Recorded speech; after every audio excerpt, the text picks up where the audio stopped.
the most courage that has ever couraged. Yeah, this is another one of those episodes where the Courage fans will not like us. Hello, and welcome to Expected Own Goals. We're back edition. I'm your host, Eric We are Morgan. so back. I'm Evan Davis. We are so back. Yeah, we are actually so back. A couple of transfers to talk about today to put a pin on the major moves. Abby Dahlkemper moving up the I-5 to Bay FC, where she is from, for a measly $50,000 in allocation money. And you want to explain that one to me? Diaz is moving to Tigres. Going to Tigres. Yeah. I saw that one. Portland had a lot of not elite strikers. They had a lot of depth. Some of which we saw on display this weekend as they posted their most anemic, I believe, XG total in this decade. It's so weird when you don't or have, at least second most don't anemic. Have Sophia Smith, Janine Becky, and Morgan Weaver playing for you. Look what happens. I think the shine on the Rob Gale era is coming. I think that'll start rusting real soon. If we want to start with a little whip around a league, I think we saw a real gulf in class between 4 and 5. Well, before we get there, I mean, what do you think about the Dahlkemper move? This feels about right to me in terms of money. She agitated for the move. She's 31. She lost most of 22 and 23 to pretty serious back injuries. And she hasn't had a very good year this year, even though that might have as much to do with San Diego's team-wide defensive issues than just her. But $50K for a player like that feels about right. I never know. I mean, there's no way for us to know because they don't report the actual, what people are working against the cap. How am I supposed to assess these numbers? And the answer is $50K seems like not a lot of money for a player transfer, but how much different is it? Like, at what point do we start saying, oh, that's a hefty fee that they paid? Is it $200K? Is it $250? Yeah. That's why I say it feels right. Is it right? I could not say. Yeah. Do you think this actually improves Bay's defense? I think so. Yeah. I was looking at defensive net G plus per 96 above positional average data, not including the weekend's games, but yeah, Dahlkemper is an improvement. Would I play her with Emily Menges? Maybe not. Maybe I'd try and get Kayla Sharple some more minutes, but we'll see what Albertine Montoya wants to do. Yeah, I mean, Dahlkemper traditionally has such savvy off-ball positional discipline, and she's been marshaled to do a lot of on-ball defending this year because San Diego's midfield is Swiss cheese. So I think that's a step up from what they've had to deal with so far. If you keep Menges and Jen Beatty's minutes minimized, I think maybe the central part of your defensive spine can stabilize, but maybe not. I don't know. It's Bay FC. Who the fuck knows? Is Bay now home to the slowest defense in the NWSL? I mean, the Thorns have to be in the mix for that. It's so close between the two. Yeah. I don't know. Let's talk about the matchup we didn't decide to cover this weekend. Boy, does it seem like there's a gulf in class.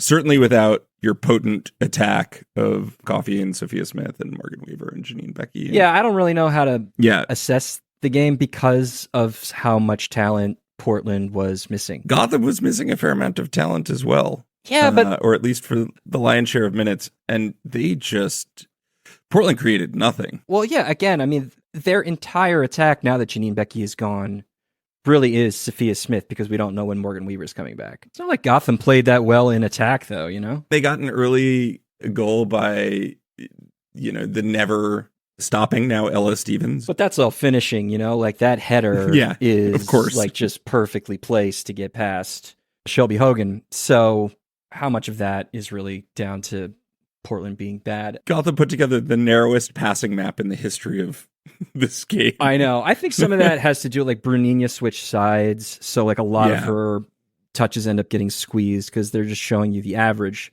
spot where they take their touches. So it's a little bit funky, but I dubbed that the ancient blade, that formation. I think you could put a pin in Portland having some real concerns on the comeback. Angel City wave. I think we were all curious about how the Landon Donovan experience would go, and I think the early returns are not good. I mean, really not good. The charitable view, I suppose, is that he's trying to overhaul the team from the ground up, and it's going to take time. But also, why are you doing that with 10 games to go? You're an interim head coach. Just get them to the finish line. Like, what are you doing? Yeah, especially considering that the finish line is like, for a playoff spot, is not that far away. Abby Dogkamper scores her swan song goal in the 90th plus 7 minute. Yep. But of the 0.8 or so XG that San Diego created, almost all of it came when already down 2 goals. Yeah, absolutely. They were down 2-0 before they got their first shot. They didn't get a shot on target until the second half. The alleged pressing that we were supposed to be seeing, the on the front foot San Diego, was nowhere to be found. It was just a lot of incoherent single player run presses. Yeah. That were easily broken. Yeah, I mean, pressing is definitely one of those defensive strategies that really needs to be coached and it needs to be coordinated. And so Totally. It's just like it takes time to bed in. But again, why are you trying this now, Landon? That seems utterly ridiculous. Like, Angel City averaged a quality chance per shot. That's how much XG they were generating. It was not good. And it's worth stating here that Angel City is not a good attack. No. Like, exactly. This like game had everything to do with City, San Diego, very little to do with Angel City. Yeah, Angel City, like, are carrying a -9 goal differential going into this game. And by and large, they are, like, not that far off that. As just like, the underlying numbers suggest they're kind of about that bad. Yeah. And boy, they just feasted on a team that was once heralded as having an excellent defense. Yeah, I mean, I guess this is also why you need Naomi Gurma and not Kennedy Wesley in your setup. Sure. But, you know, Alyssa Thompson breaking her goal duck after an entire season since last October, I believe. Yeah. Against Orlando, of all teams. She hadn't scored in nearly a calendar year. But yeah, I mean, like, think about the players that Donovan was using to press. Maya Jones, Melanie Barcenas. Like, those are supposed to be your central attacking tools. And you leave Alex Morgan on the bench, who, for all of her flaws, pretty good defensive forward. At the very least, she puts a shift in. Yeah, You know? I think the other thing that was nuts was to take that pressing approach with only 5 healthy outfield players on your bench. Oh, yeah, sure. And granted, all 5 of those got subbed. Yeah. But, yeah, I think the lone bright spot is Delphine, who chose the number 69. Can we just talk about what a choice, Delphine? I know. I mean, I've been, listeners know I've discovered the pleasures and the often fascinating ambivalences and contradictions of the sitcom Shoresy, which you can watch on Hulu, which is about semi-pro hockey in Canada. But the main character's number is 69 because he's trying to take the piss. And, you know... Apparently so is Delphine Cascarino. I mean, listen, you watch that performance and all you can think of is nice. Yeah. I mean, at that point in the game, Angel City had basically decided to sit back and absorb, thing that they are not good at doing either. Yeah. And Delphine Cascarino just had her way. Yeah. It ruled. Dribbling. Yeah. I think even if you adjust for the game state, I think that's just sort of Cascarino's level. Yeah. Or not far off of it. I think she'll find greater trouble against teams that aren't that bad defensively. Well, sure. But yes, she took an Angel City team that is not very good and dribbled around it a lot and created the vast majority of what worked for San Diego when she came on the pitch.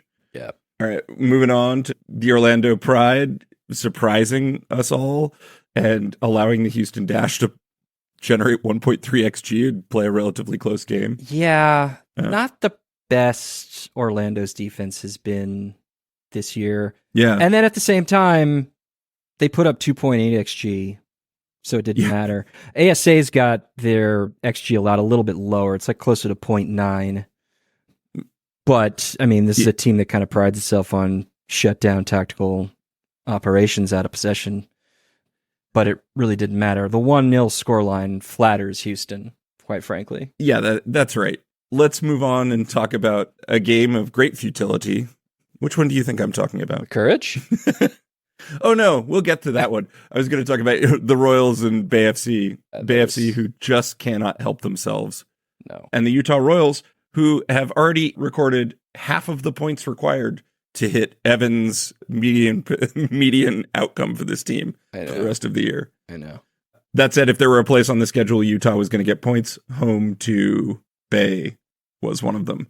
What is wrong with Bay, and is anything right with Utah? I'm intrigued. I want to make sure I get his name right. Oh, Jimmy Conrads? Yeah, but it's pronounced. The last name is Conrads. it's like sounds like cone rats. Conrads. To the American Rats, ear, yeah. it strikes me as cone rats, which I think is very funny. Yeah. Apologies to our Belgian listeners who are offended. Conrads is a great way of describing someone who cleans up after a training practice. Which he's probably done in his life. Yeah. I think he's the youngest head coach since Mark Parsons took over the Spirit in 2013. He's only 29. Wow. Yeah. That's nuts. So clearly, hopefully, all the best to him that he can build a career in the States. Yeah, I mean, the new signings looked fine. Thought Zornoza and Tanaka looked pretty fine. But Bay was a shambles, as they tend to be. But they're getting Dahlkemper, so maybe that helps.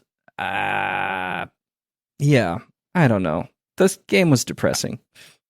Yeah, I agree. I don't know. Other than the Kundananchi chance, yeah, Bay created effectively nothing. Yeah, for the vast majority of this game. A game that they desperately needed to win. Yeah, big time. And this was the game. Like, if they were going to try and hold on to a playoff spot for the rest of the year, they needed to at least get 3 points from this game. Yeah. And they did not. No, they did not. And even if they won the XG, they created the best of their chances after already trailing 2-0 when they were required to attack. It's like, how does Albertine Montoya still have this job? Like, he must be so good at sweet talking ownership, because the performances on field, really shocking. Yeah, I mean, we'll talk about like the value of defensive mistakes and what it might say about the quality of your team later on with Washington and Kansas City. But I will say that like a lot of what this team did poorly came down to defensive mistakes, but I do not believe those defensive mistakes were one-offs. They seem to really embody what Bay is defensively, frankly. You know, that own goal from Emily Menges, that's a self-inflicted own goal. Some own goals are accidents, like we'll talk about with North Carolina, and some are entirely your fault, and that was Bay's fault. Let's move on and talk about the new look Louisville, Racing Louisville, taking on the Red Stars in a game that they absolutely needed to win, and boy, did they winning ever. Pretty convincingly. Yeah, very much so. Bethany Balser, in addition to tweeting about her joy at how cheap everything is in Kentucky, looked really great in her opening cameo, created the assist for the Kanu opener, and this looked like a team that could be dangerous. Maybe this is a signal that Bev Yanez is going to get her attack right for the rest of the year. You know, like Alexa Barr. Maybe. Alexa Barr started on the bench. Kanu and Balser, I thought, were quite an effective pair generally. Would have liked to see maybe them play in a 3 with Sears or Becky starting off, but like Becky's going to get in the 11 eventually. Yeah, no, they were pretty. I mean, 3-1 maybe flatters them a little bit, but not by that much. You know? Yeah, for the same reasons that Rylan Turner probably didn't start for Portland, Janine Becky did not start because they had all of one training session together. No, exactly. Before this game. Janine Becky, I think, will fit nicely into Louisville's 4-4-2. Yeah, and look good when she came on later in the game. Yeah. I think that the other, like, do we give an incomplete for the Red Stars on this one? I mean, they're obviously missing Mallory Swanson. Yeah, I mean, that's a big loss. Who's so crucial. Yeah, but I also think what we have discussed about the Red Stars defensively might be coming to pass, because Hannah Anderson can't hang, especially compared to the player she's replacing. You know? Yeah. Like, they looked oddly... Do I think this is true? Maybe I don't. I don't know. Say it anyway. I did have a couple of points where I thought maybe this is the most defensively disorganized I've seen Chicago all year. I don't know if I totally believe that. I'd really have to sit back and think about it, but they were a bit of a shambles. in Yeah. ways that even when they are like inviting very, very deep pressure, they don't look that sloppy. And they were just kind of sloppy. Yeah, I mean, Taylor Mullum comes off at halftime, and I felt like that was a sub that was really a team sub for everything not going right. Yeah. I don't know.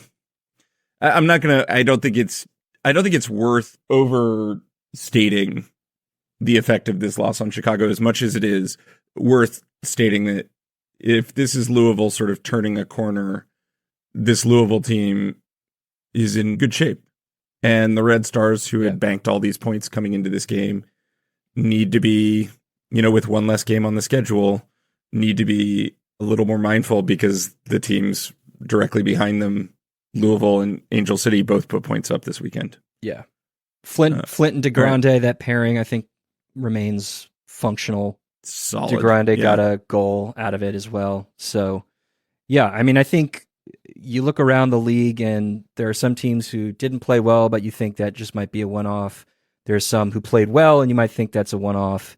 I think that Louisville I think we saw the signs of consistent quality of performance going forward from them. That I completely agree with. And let's get to our last tragic comedy, but one that broke in the Rain's direction, which has been not the case for most of this season. No. The tragic comedy of when two tragicomic teams meet, one must win, and in a shameful manner. It's like fucking Courage, man. The Rain beat the Courage, and decisively? No. Well, yes. I guess, okay. Yeah. I said no because the goal they scored was a complete fluke, but everything that they had been doing up until that point was working, and they earned that. They earned that victory, even if the goal itself was a little bizarre. My hesitations about Courtney Vine, I think, were laid bare in what was not a convincing opening performance, but it would be unfair to put any of that at Courtney Vine's feet. The Courage were beyond anemic against a team happy to sit back in the first half. They recorded no shots, not even no shots on target, just no shots in the first half. Incredible. It's incredible. Yeah. Like that's actually incredible. Like this team brings in Courtney Vine. But for the grace of God, do they get Caroline back, who did not dress for the game, but is going to play for the rest of the season. And then you do not get a shot off in the first half. It's just the most couragey thing. As far as Vine is concerned, like so much of Vine's game is timing runs in behind and having passers who are willing to try and thread through balls to get to her. And that's not really how the Courage function in possession. And it's obnoxious, but like they tend to keep a lid on such behavior. And like Ashley Sanchez's skills are being kind of like, not is reined in the right word, like the things that she does really well. Harnessed possibly. Yeah. I think, but not in the pleasant way, like the way one harnesses a horse. And like I like she was drifting to the right so much, which is the space that Vine occupies, and Vine's instinct is to not drift centrally off the ball. So all of a sudden there was some bunch ball happening. And they were not really solving those problems on that right wing. And they really wanted to go down the right wing a lot. Like Ryan Williams was, I think, the primary progressor for maybe the entire game.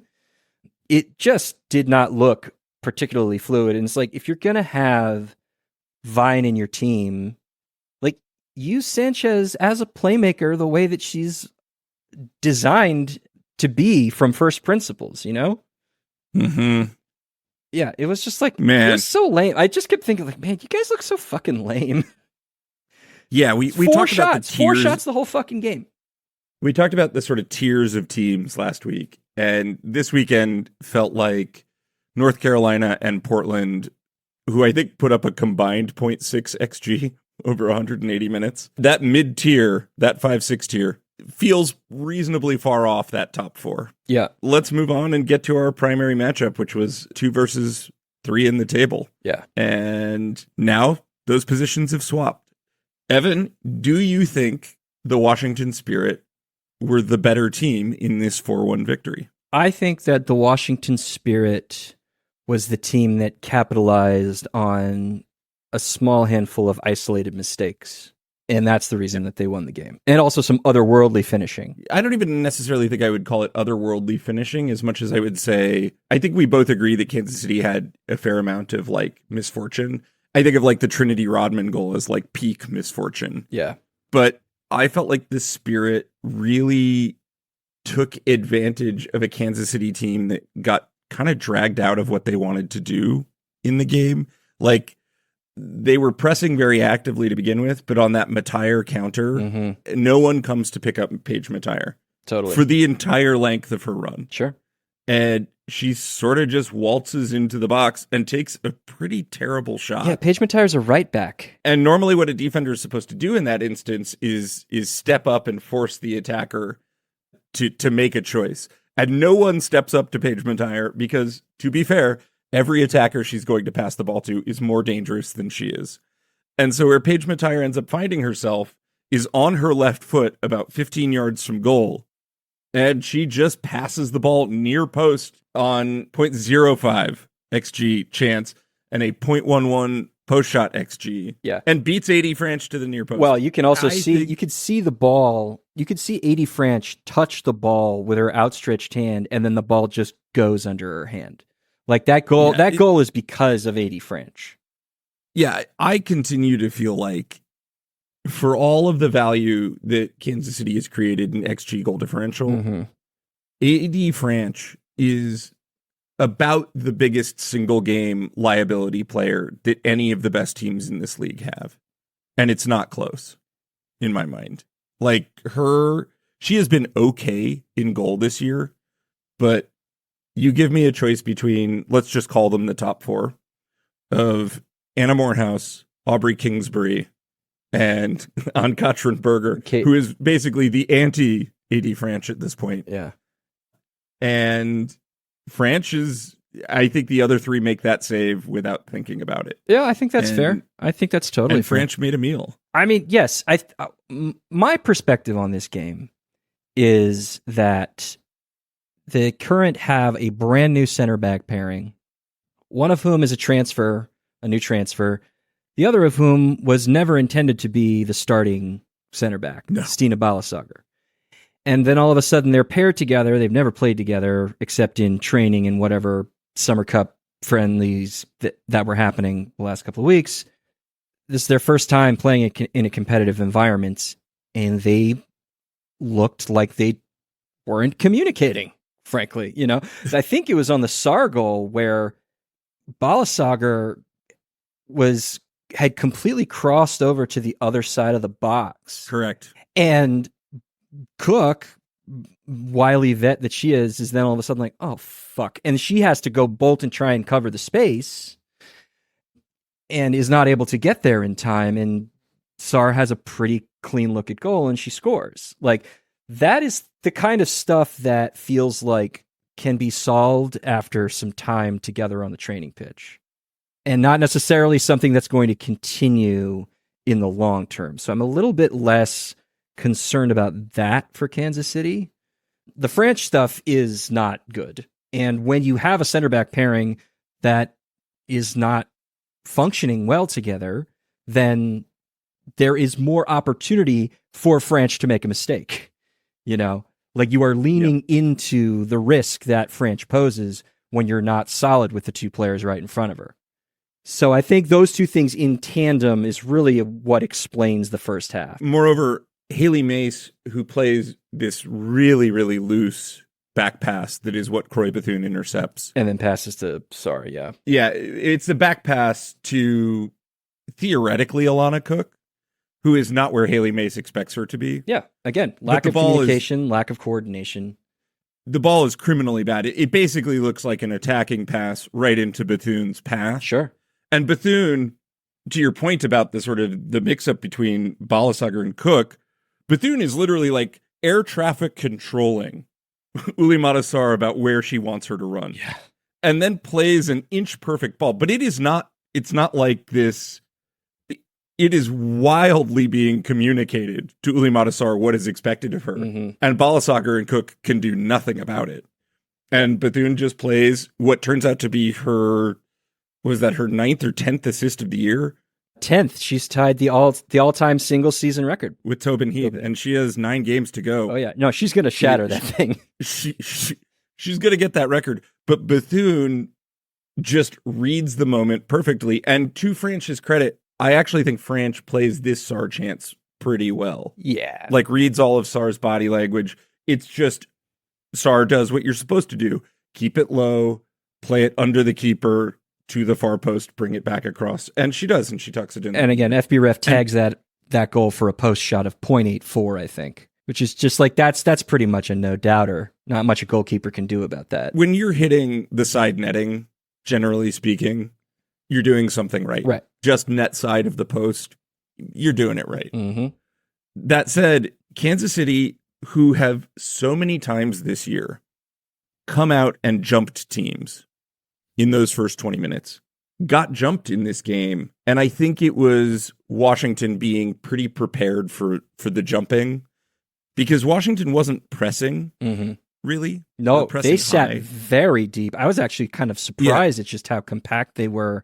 Like, I mean, legitimately, Trinity Robbins spent a large chunk of the game as like a right-sided defensive midfielder. Yeah, it was like a right wing backy, right defensive midfielder. It's what she does. She was just a little bit more narrow, but she was really living in the defensive half. Absolutely.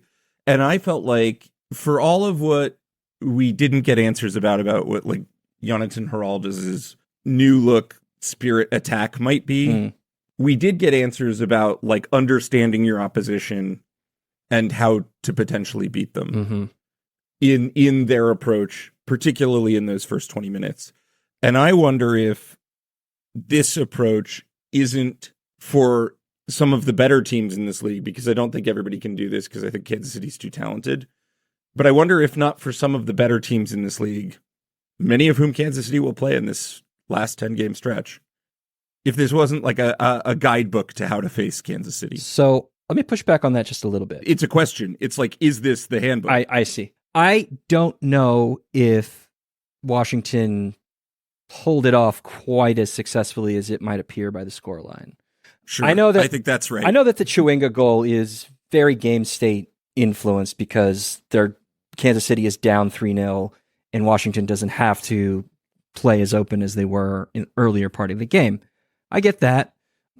But I'll point to, since you brought up the first 20 minutes, I'll point to the Vanessa DiBernardo chance, which is DiBernardo crashing the box, running onto a cutback from Ellie Wheeler in fairly open space until right at the moment she takes the shot. And, you know, FBref has that as a 0.12 XG chance. ASA has that a little bit higher at 0.19, because she's taking it from the center of the goal mouth from 10 yards out on a cutback on the deck in relatively open space until right at the last second when there's a little bit of pressure. The shot ends up going wide of the post, but in the lead up to that shot, Wheeler has kind of free reign to get to the byline. And Washington's looked kind of out of sorts. It felt as though Kansas City had effectively kind of pulled them apart. That was something that was the example that was the most obvious example of what Kansas City was trying to do in that first half. Temwa Chewinga's chance right before halftime, which was barely shown on television because it happened right as the camera was cutting to the fourth official showing how much stoppage time there was. But Kansas City's pressure forces a loose ball from Aubrey Kingsbury that Chewinga pounces on and is able to pop a shot off that ends up getting blocked. And block shots are funny with XG. Like, some models will rate them lower, some models will rate them higher. ASA has that as a 0.16 chance, which, given like the lead up to the shot, I think is kind of fair. But that was, both of those are the most obvious examples of Washington being a little bit sloppy. For the rest of the game, they did not allow good chances until Chewinga scores, which is, again, game state influence. Yeah, and really the only time in this game where Chewinga had the opportunity to get in behind and be on the end of a through ball. Yeah. And as is the case, when Temwa Chewinga gets in behind and gets on the end of a through ball, good things tend to happen for Kansas City and tragic things tend to happen for the opposition. That said, again, the game state, this is Washington just sort of mentally tuning out for a minute. Yeah. But to give Washington some credit here, they grabbed their 2 goals early, settled in, and played, I thought, pretty solid defense, all things considered. We've got some discrepancy here in the XG models. FBref has it at 0.9. ASA has it at 1.5. But I felt like Washington played pretty solid bend, don't break, keep a lead defense. It's definitely for the vast majority. Definitely what they game. were going for. It was obvious in the way that Mateer stayed at home, Rodman pulled deep and inside, Andy Sullivan, Hal Hirschfeld, and Lacey Santos essentially all just like tried to fill space in the middle because you don't want Chewinga or Dabinia or DiBernardo getting free. And so, Jonathan Giraldes said after the game, he praised the team for how well they defended Chewinga. And I think you could point to letting Chewinga score in an admittedly game state influenced second half, or the chance that she had right before halftime would suggest that Chewinga is just so good that she can lay waste to the best laid plans. But it is obvious what Washington was attempting to do. It was attempting to establish control and attempting to establish no amount of space in what is essentially like zone 14, the central area of the final third, and the box for players to wriggle free. And so to your question, is this the game plan? I think it can be the game plan. Orlando did something kind of similar when they beat Kansas City just before the break. But the question is, which defenses are good enough to pull it off? That's the open question, because Chewinga is just so unbelievably deadly. You asked actually before we started recording, are Kansas City flat track bullies? So based on FBref's XG model, I looked at the 5 games they've played against top 5 opposition. So they've played Gotham once, they've played Orlando once, they've now played Washington once, they've played Portland twice. Should come as no surprise that their most dominant fixtures were the Portland matches, where they who I think maybe we cannot include in this elite top 4. But yes, go on. And if you believe FBref's model, then Gotham, Orlando, and Washington were basically played to a draw on the XG front. There's really no daylight between how much XG they generated and how much they conceded. And on both of those counts, it's in like the league average area of those metrics, which means they're not like, generating tons of XG, but also giving up a ton of XG either.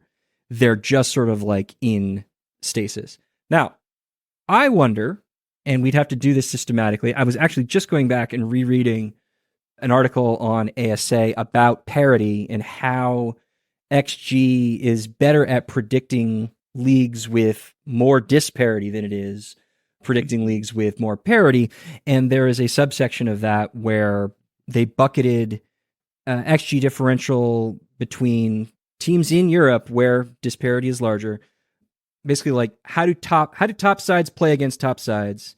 How do bottom sides play against bottom sides? And how does everybody play against everybody? And also, how do top sides play against bottom sides? Well, turns out the XG is the least predictive and least indicative of performance quality in the games where top sides are playing top sides. So we talk about flat track bullies a lot in this sport, but I do wonder, is KC just sort of fitting a pattern here and not necessarily an outlier when we look at the kinds of performances they put in against Orlando and Gotham and Washington? That's a subject for further study, but I think it is important to note that this may be the norm and not the exception. And that's sort of what I wanted to get at with the question about being flat track bullies, because in this run-in, Kansas City have a lot of teams that are currently in playoff places. Of this top 4, which they are a member of, if we want to call them that, They still have the Spirit at home. They still have Gotham at home, and they go to Orlando. Yeah. We're both in agreement that Kansas City are a very good team and belong in this top four. And I think are roughly equivalent with these other teams, but I think it's possible that AD French or players or this back line not having a lot of minutes logged together could be the difference between Kansas City winning the Shield and dropping. I think that's very real. I mean, there's no guarantee that Cook and Balasaga are going to figure it out. And if they don't, then French is exposed and some things can get a little wonky. I mean, North Carolina on the road's not going to be an easy game either, especially with the amount of control that they're going to want to try and play with. Sure. Maybe Louisville on the road will present a stern test. So there are places where points can get dropped, and then the 3 games you just mentioned are also in play. You know, maybe the better question is, like, this team is going to be a playoff team. So what will they be like once the playoffs start, when things really start to matter? And how do you isolate their true level once you get to the playoffs? Because then you're just playing better teams versus that fact that everybody is just playing better teams. And so everybody's going to look potentially worse or more mediocre than they had in the regular season when they had easier teams to beat up on. That I don't know about. I mean, the thing we've said all season, to your point, is if you can figure out Chewinga's pace, if you can figure out ways to cut off her supply lines, does Kansas City kind of fall apart? I don't know. Yeah. I don't know. I mean, like... By the way, I don't think you can... I think we are far enough into this season to say, I don't think you can figure out Chewinga's pace. No. I think you can attempt to contain it. I don't think you can figure out Kansas City's attack entirely. Yeah. I think you can hope to contain it. What I think gives me pause is that of all of the question marks that each of these top 4 teams have, and they are all imperfect teams, I like the ones that Kansas City has the least. I don't love that center back pairing, which may sort things out. And I really don't love starting AD French in goal. Right. Yeah. I mean, you're not wrong. You're not wrong to center those issues, because if those issues persist, then it doesn't matter if Chewinga and the rest of the attack are high flying. If you're back to the battle days of March when you were giving up 4 goals a game, then all it takes is one bad attacking day, and then you're losing 4-3 rather than winning 5-4. And if it's the playoffs, well, then you're going home. You had questions about how Lacey Santos, how you get all this talent on the field at once. They did it.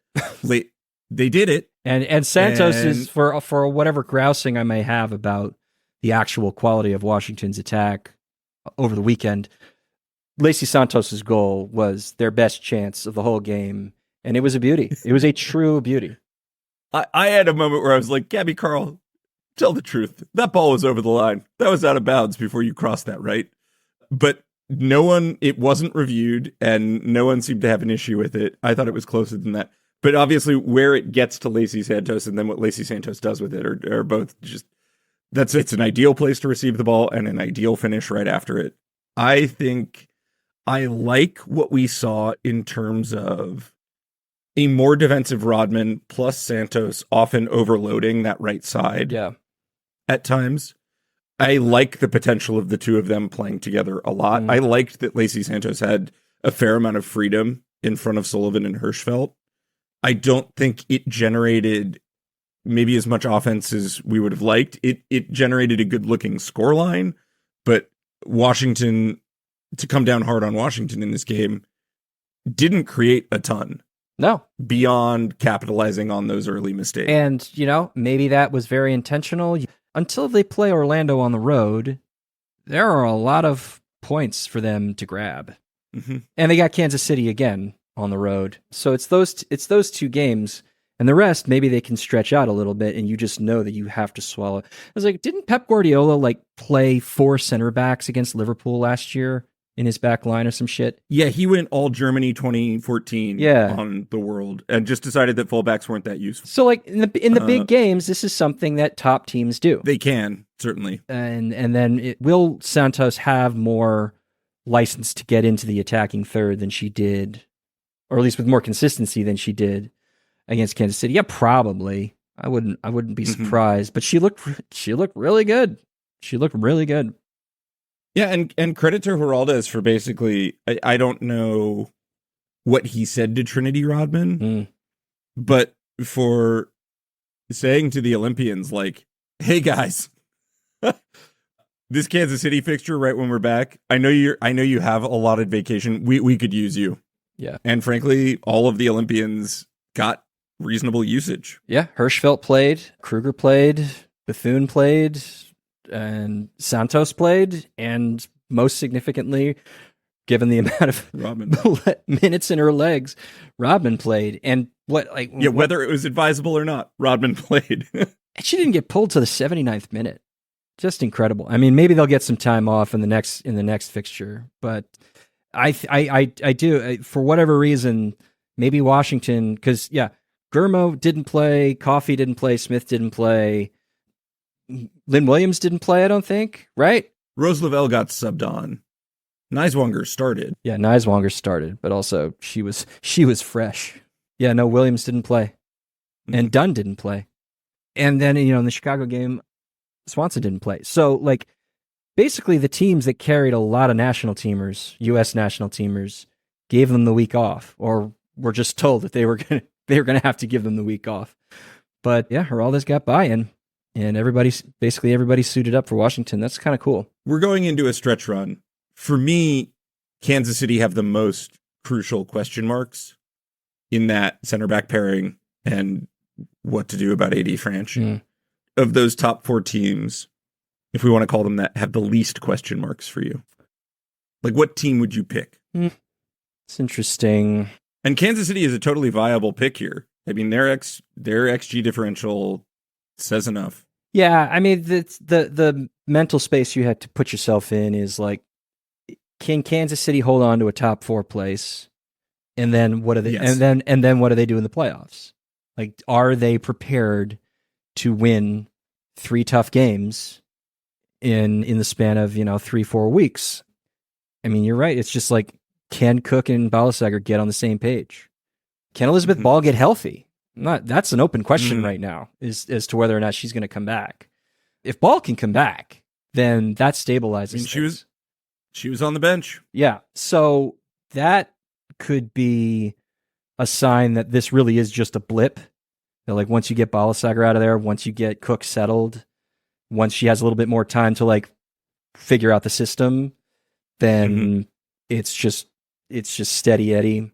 But they've built up such a large lead that top 4 seems pretty likely no matter what happens. Oh, a thing that we could take away from this weekend is that the 4 teams currently in the top 4 will be the top 4, or likely will end up being the top 4. Yeah, so then whatever questions you have are do they have enough to win a 3-round knockout tournament over the span of a month? I think they probably do, especially if Ball can get healthy and come back. But that is maybe more of a concern than one might have about, say, Washington, who I didn't think played all that particularly dazzlingly, but flashed what Lacey Santos can bring to that squad. Orlando, I don't think, Carson Pickett didn't start. She didn't have a lot of time to train, so hopefully that's all that is. But she did get on the field. If you are going to, I mean, I gotta look up Orlando's 11, because what they actually did was insane. And it was driven by the fact that Brie Martinez is hurt. But it also kind of goes to show there are just these little spots where maybe their depth isn't quite as strong. Yeah, Corey Dyke started. Kylie Strom was the center back. I don't love that. And you have to get Pickett starting once she's settled. So I await Seb Hines' plan with great interest. But of these top 4 teams, that's right. I'm talking it through. I'm trying to figure it out for myself. I'm going to Gotham now. Gotham is, even with the way that they played against Portland, fucking hell. How can you have this much attacking talent and this high level of pressing defensive structure, and you still can't put good looks in front of goal? I will go to my grave. You will put on my epitaph, here lies Evan Davis, 1985 to whenever. How did the Juan Carlos Amaros Gotham FC not score more? Yeah, I look at this Gotham team and it's just like, it reminds me a lot of the France 2018 team that won the World Cup, where I'm just like, they never got out of second gear. And when they weren't forced to get out of second gear, they surely didn't try. And yet they just kept racking up victories. Yeah. Now, granted, a club that wins 7 games, or a national team that wins 7 games over the course of a month is one thing. But Gotham, and it was so funny watching them against Portland. It's just like, once they have a lead, unless something changes, they just don't seem that like bothered to do it. Well, the thing is, they don't seem all that bothered when they don't have a lead either. That's what's so weird. Yeah, no, they just don't seem that bothered. Yeah. And it's just odd. I suppose for me, I think Orlando at this point is just the team that like I would choose their set of problems first. Like they have my favorite set of problems. But Gotham just has this like stupid consistency. And whatever, man. Not always the right kind of consistency. Defense wins championships. Yeah. They are good. And we saw it again this weekend. They for as little as they looked bothered against Portland got nothing. Yeah. I think Kansas City, I have probably the greatest reservations about. Yeah, I mean, I hear that. I do hear that. But I think you're a little more like... I kind of think they'll be fine, though. That's the thing. I think all these teams are going to be fine. Getting a home playoff game is a fine start. Yeah. And if Kansas City can hold on to a first or second, they can run the table at home. Yeah, and I just want to remind everybody that Gotham has the second most amount of turnovers that they've generated in the attacking third.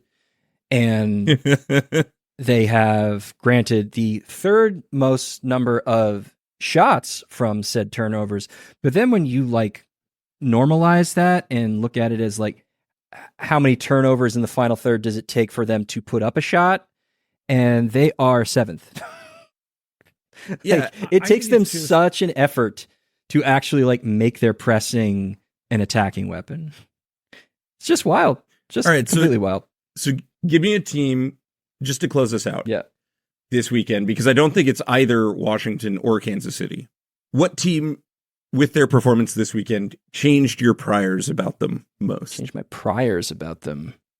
Like what you believed about this team. What for good or for ill? Team for good. For good. I mean, I don't know. I mean, like Orlando ripped Houston apart underneath the scoreline. So like, did that really change my view of them? No, not really. Yeah, I don't think it did. We've talked the Kansas City Washington issue to death. Gotham is playing like Gotham, so I'm not really chuffed by it. I mean, and there's not much nice to say about Portland right now until they can get, their starters back. So, yeah, I don't know if anything really shifted all that much for me. At least in a positive direction, except for maybe Louisville, but Louisville's not top 4 team, so. Yeah. It wasn't a question about top 4 teams. It's just what team in the league changed. Oh yeah, like maybe Louisville. I think Louisville's got they've got the biggest ceiling with the additions of Balser and Becky. I think they have the opportunity to do something really special. I agree with you. And what team do you think most negatively changed your priors about them? Again, everybody's got an asterisk, like even with, I mean, totally. By the way, NC. Not changing your priors very much is valid. Is like totally valid here. I'll say North Carolina, but also with the asterisk that Caroline isn't back. But they were so bad. They were so bad, and had fewer excuses with regard to personnel than some other teams. Yeah, for me, Louisville, I think most positively affected my view of them. Sure. This weekend with their performance, I think. In terms of like negative views, I was like aghast at the Landon Donovan experience. Yeah, I mean, once you get Jaden Shaw back, like once you get Naomi Gurma back, like I think that looks a little bit different, but I get what you're saying. I do not have a high opinion of this Angel City attack, and they looked like a different team. I know. And it was like, is it a different team or is it just how bad? I think that San Diego very well could miss out on the playoffs. I don't know if they'll ever turn into that level of performance again. Once they get their horses back in the stable, you know. But yeah, I think it's also just like Bay had another head scratcher. Utah didn't change a ton for me. In terms of, obviously, I don't think Kansas City's performance concerns me greatly. Not that obvious. You've had a lot of worry in your voice when we talk about them today. No. What I mean is, like, we're talking about a team that, like, maybe goes from being the best team in the league in my mind to like the third best team in the league in my mind at worst. Yeah, I think we have I'm saying this as much for myself as anybody else, is like, because of the way the playoffs work, you have to bear in mind how little the Shield ultimately matters in practice. We might agree in principle that it should matter more, but really, sorry, Seattle fans. All that really matters is making sure that you have at least one playoff game at home. You're only going to have two opportunities to have a playoff game at home, but at the same time, like the playoff, like the tournament's chaos. You know, like ever since it went to 3 rounds, like the Kansas City Current should not have been playing in the 2022 NWSL Championship. The Washington Spirit in 2021 probably should not have been doing the same. Gotham probably should not have won the whole thing last year. You know, if we're just talking about like on paper quality of the best teams in the league, like anything goes, anything can happen. Winning the cup does not necessarily reflect your level of talent or quality in the aggregate. It just means that you won 3 football games in a row. That's all it means. Mm-hmm. And I think after positioning yourself well, or actually not that well. Once again, Ali Krieger goal line clearance on the final day. It's the only reason Gotham won a championship. You know, I have to do a better job at like focusing on that. And so like my concerns, whatever issues you have with the top 4 right now, ultimately become negligible, because it's like, how are they going to do once the calendar turns to November? You know? Yeah, and what I'm getting at with the 80 French thing is, it's just like, if I have one game. Yeah, I know. In a one-off game, I hate that problem most. I hear you. All right. Well, we will be back later this week with our Patreon. Yeah, if you're not a member of our Patreon yet, subscribe for only $6 a month. The link is in our show notes. Go to patreon.com/XOwnGoals. That's the letter X Own Goals. $6 a month gets you 4 bonus episodes every month. It gets you access to our Discord server where you can hang out with the best and weirdest sickos in women's soccer history. You are going to be treated to our monthly-ish YouTube watch-alongs, which we think Orlando KC in middle of September is going to be the next one for one of those. You also would be able to participate in our mailbag. We're doing a mailbag episode this week on Patreon, so you'd be able to ask questions that you would like to hear answered. So all of these privileges are available to you for a very reasonable price, in my opinion. So why don't you go on over to patreon.com/the letter X Own Goals and sign up today. Also, we would love it if you would review us. Oh, we do. Yeah, we do like some more reviews. Wherever you listen to your podcast, reviews do help in more ways than you might think. It helps activate the algorithm to push our show into the feeds or the recommendations of those who might not be listening to the show already. Ratings as well. If you haven't rated us, rate us 5 stars if you would be so kind. Please. And yeah, drop a review if your podcast listening app of choice offers you that option. We would really appreciate it, because we want to make this as big a tent as possible. And we are growing faster than we ever could have imagined, but we're greedy. We want more. So yeah, leave a review. Leave a review. Please. A review. Yeah, we'll be back with mailbag questions for our Patreon subscribers later this week. And then next Tuesday for our regularly scheduled programming. It had been brought up on the Discord, but how we typically pick our games of the week were, like the game we break down. is usually we watch most of, if not all of, the games over the weekend, and then we decide on the one we want. You take that out. You try to watch most or all of them. I do watch all of them because I'm insane. Yeah, you're an insane person. That's correct. I try. Yeah. But we will start trying to announce what we think our episode. Yes. And it was kind of important this weekend because we knew we wanted to do Washington, Kansas City, so it was easy for us to announce that. It was a big fixture. Jonathan Heraldez's first regular season game.